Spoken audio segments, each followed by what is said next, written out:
Dios les bendiga. Hoy iniciamos una breve serie de estudios bíblicos sobre el significado de la Navidad y esperamos que sean de bendición en sus vidas. El tema de hoy se titula La encarnación, nacimiento y deidad de Jesús. Dentro de la tradición histórica cristiana, estamos celebrando la temporada de Adviento. La palabra Adviento proviene de una palabra latina que significa venida.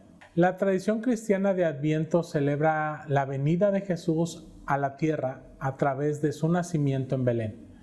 En la mayoría de las tradiciones del calendario de la Iglesia cristiana, el Adviento comienza oficialmente el cuarto domingo antes del 25 de diciembre, aunque muchos calendarios modernos de Adviento comienzan el 1 de diciembre. Muchos cristianos se preguntan si es bíblico celebrar el Adviento. El nacimiento de Cristo que se celebra en todo el Adviento se basa en eventos bíblicos e incluyen muchas escrituras. Sin embargo, el desarrollo real de la temporada de Adviento y el calendario litúrgico de la Iglesia se desarrolló mucho más tarde en las tradiciones de la Iglesia cristiana. Por lo tanto, un cristiano no debe sentirse obligado a celebrar o participar del Adviento si no lo desea. Sin embargo, la temporada de Adviento destaca muchos de los eventos notables que rodearon el nacimiento de Jesús.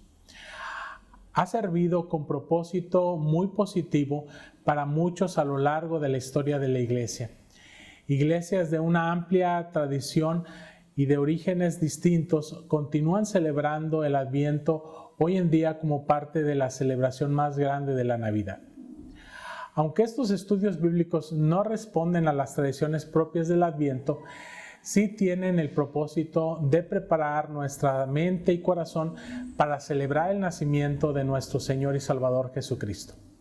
Es por esta razón que estaremos explorando algunas preguntas sobre la persona y la obra de Jesucristo y algunos de los acontecimientos que tuvieron lugar en torno a su nacimiento y a la historia de la Iglesia. En primer lugar, veamos qué es la encarnación de Cristo y por qué es importante.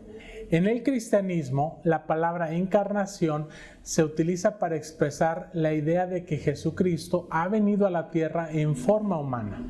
La palabra encarnación es un término latín que significa literalmente el acto de ser encarnado.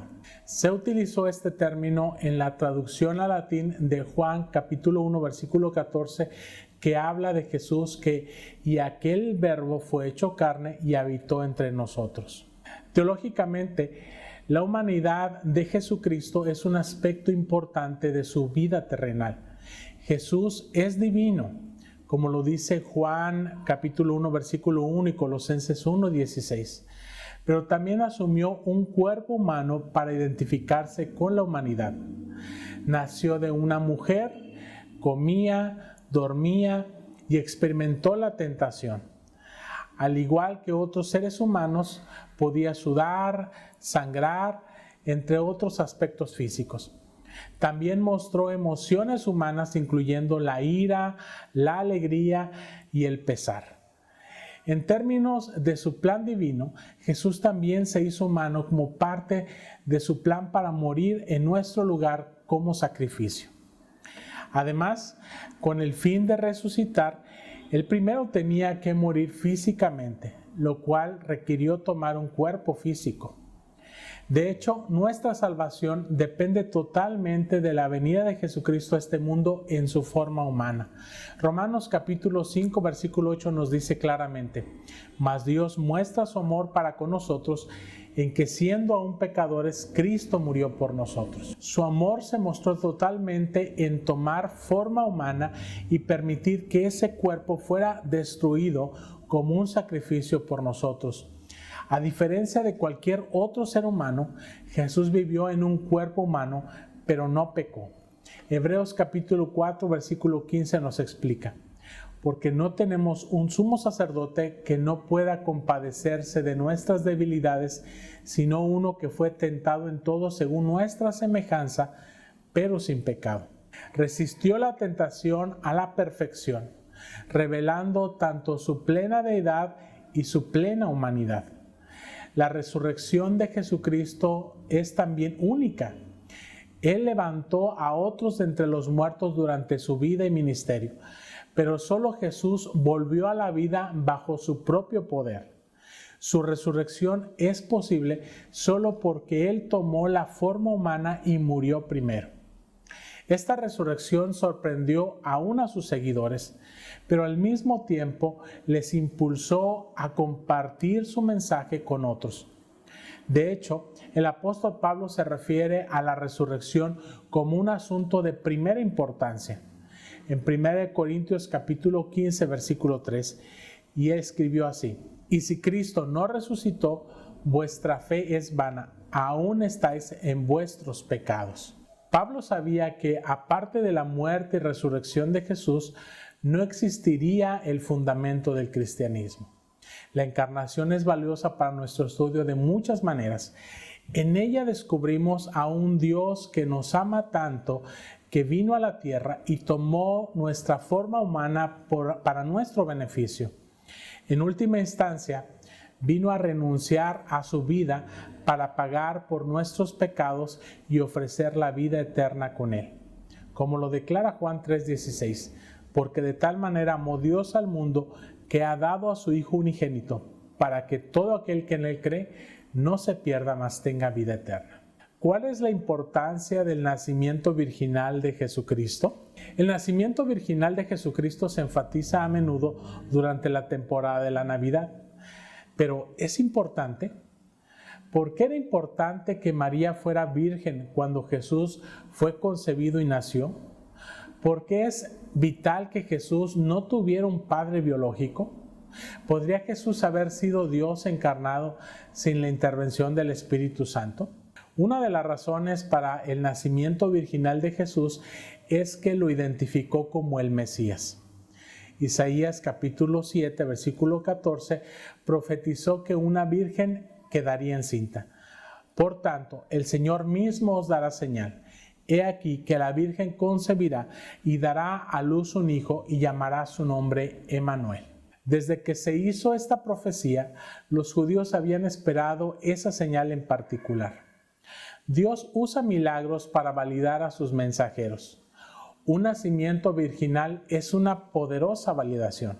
Otra razón para el nacimiento virginal de Jesús es que tener un padre biológico habría anulado la deidad de Jesús. No podía haber sido el hijo de José y el hijo de Dios al mismo tiempo. Toda persona nacida del hombre ha heredado la naturaleza pecaminosa de Adán. Esto se nos dice en Romanos capítulo 5, versículos 12, 17 y 19.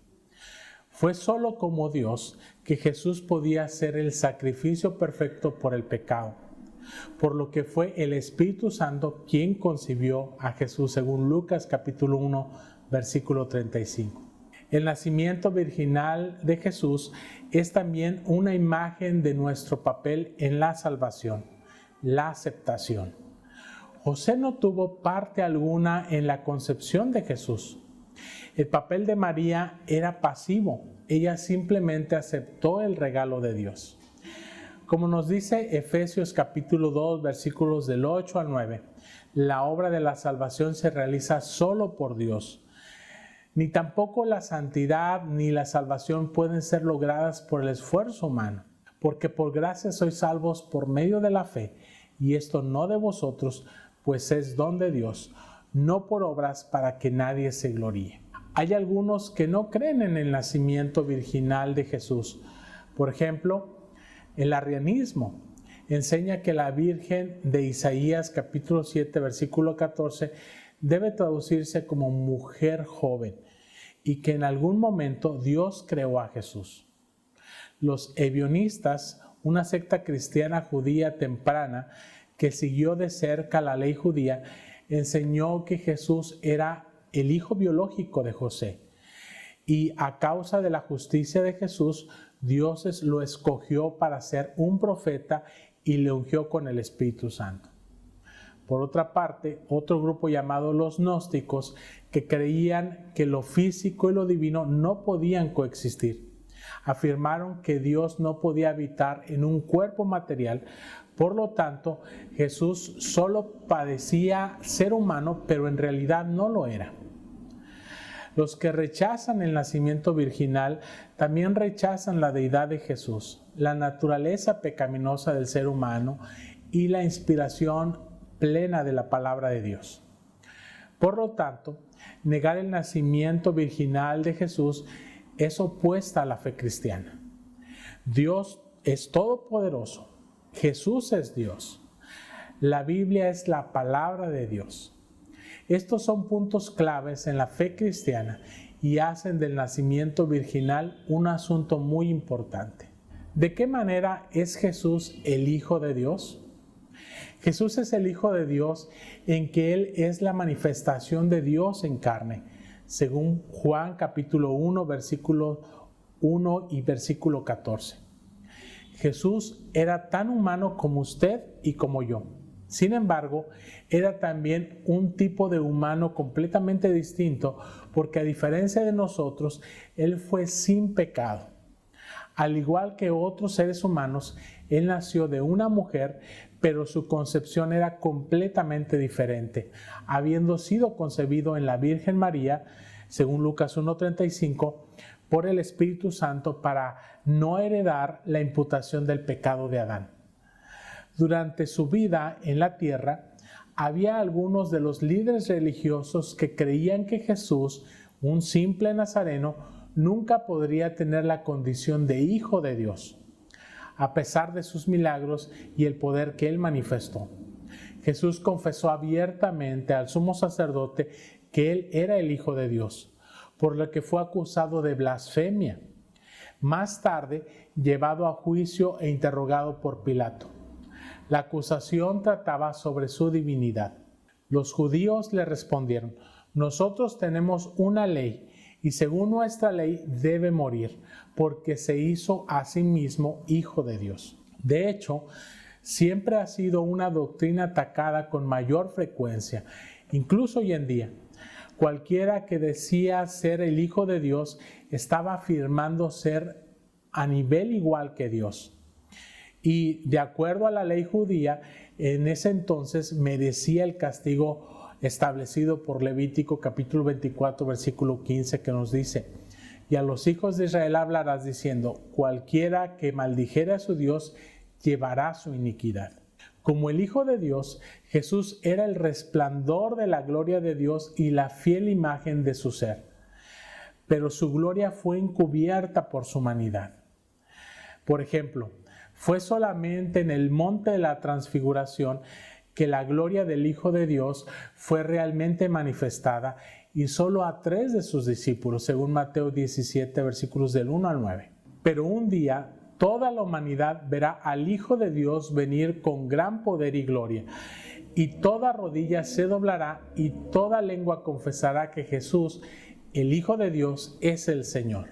En conclusión, el significado y propósito de la Navidad no descansa en las tradiciones que hemos creado, por hermosas que éstas sean, sino en los hechos históricos y sobrenaturales acerca de la persona y la obra de nuestro Señor Jesucristo, que tuvieron lugar desde que nació hace más de 2000 años en Belén, los cuales se han dado a conocer por medio de la palabra de Dios, la cual nos da un mensaje claro para el mundo. Ya que nuestro pecado requiere un sacrificio perfecto ante un Dios santo y justo, nuestro Padre Celestial envió a su propio Hijo a la tierra como un hombre, para que Él pudiese convertirse en ese sacrificio salvador. El niño que nació de María y fue puesto en un pesebre, un día crecería para morir en la cruz del Calvario y resucitaría al tercer día para que cada persona que crea en Él pueda recibir el perdón de sus pecados y el regalo de la vida eterna en el cielo. Gracias a Dios por su don inefable. Que Dios les bendiga y les guarde. Amén.